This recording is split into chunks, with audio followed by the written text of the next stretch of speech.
This video will be about introduction to equations. An equation can be either true, false, or open. Now, if an equation is true, that just means that the equation is equal on both sides. So that means it's equal on both sides. For example, 5 equals 5. It's equal on both sides of your equal sign.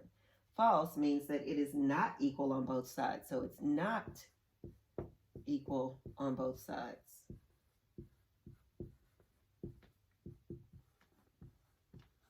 For example, 3 is not equal to 7. Those are not equal. And you might see an equal sign with a line through it representing that. And then open is if it's left with a variable. So if an equation is left with a variable,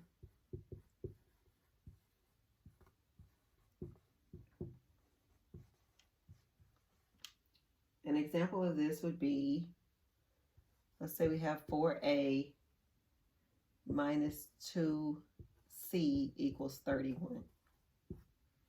That's an open statement.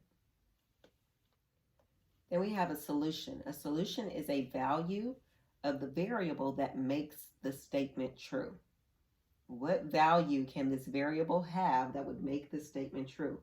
For example, if I have 5x plus 1 equals 16, the solution to this is the value that x would have to be to where it makes this statement true. This side has to be 16, just like the other side. So what could I put in here? What can I multiply by 5 and then add 1 and get 16?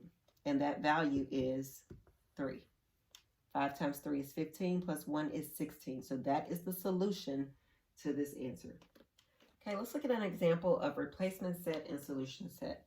So let's say we have an equation 5x minus 3 equals 4. And our replacement set, I'm just using the letters RS. We have ordered pair 312, 521, 837. So what we're going to do, we're going to be using those and we're going to replace values for the variable to see if it makes a true statement. If it makes a true statement, then it is a solution. So let's look at the very first one. We have ordered pair 312. 3 is our x value, 12 is our y value.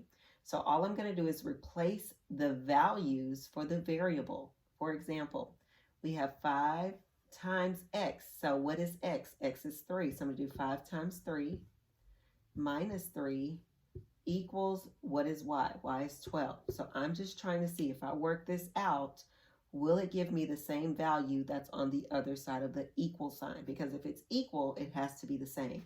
So let's work this out. We get 15 minus 3. 15 minus 3 is 12, and 12 equals 12. Great, so 312 is a solution. I'm just going to put a little check mark by that because I tried that one and it worked. Let's do the next one.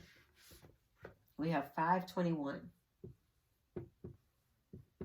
This is our x value, this is our y value. So we have 5 times the x value, which is 5, minus 3 equals 21. Okay, let's work it out. That's 25 minus 3. That gives me 22. 22 equals 21 is not a true statement, so that is not a solution. So I'm going to put a little X by that one. Let's try the last one.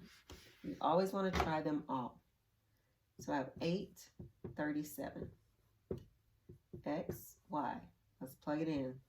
5 times 8 minus 3 equals 37. So that's 40 minus 3.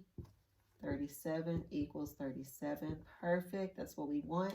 So that is a solution. So now when I go to write my answer, the solution set, notice that I have these little fancy parentheses.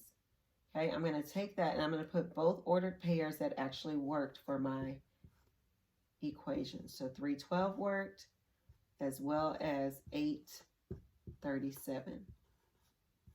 And then I just put the little fancy right there, and then I am all done. That is the solution set to this equation. So next we're going to look at how to go from a table to ordered pairs.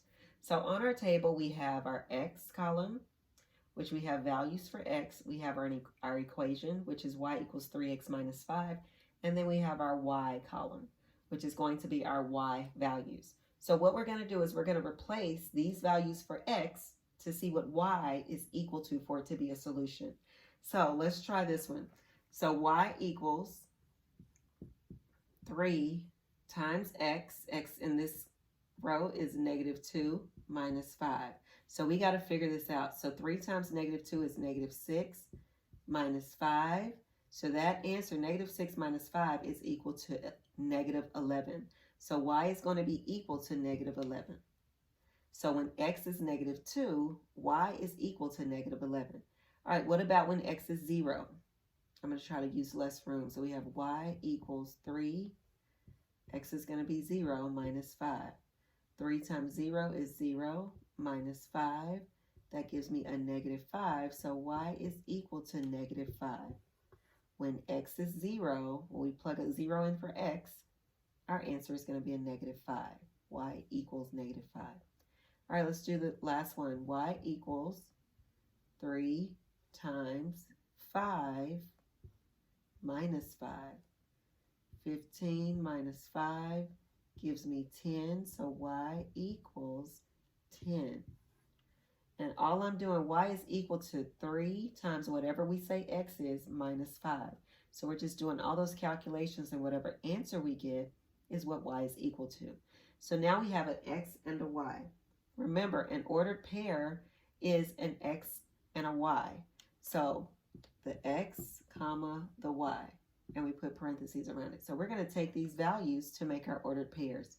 So for the first ordered pair, x is negative 2 and y is negative 11. For the second ordered pair, x is 0 and y is negative 5.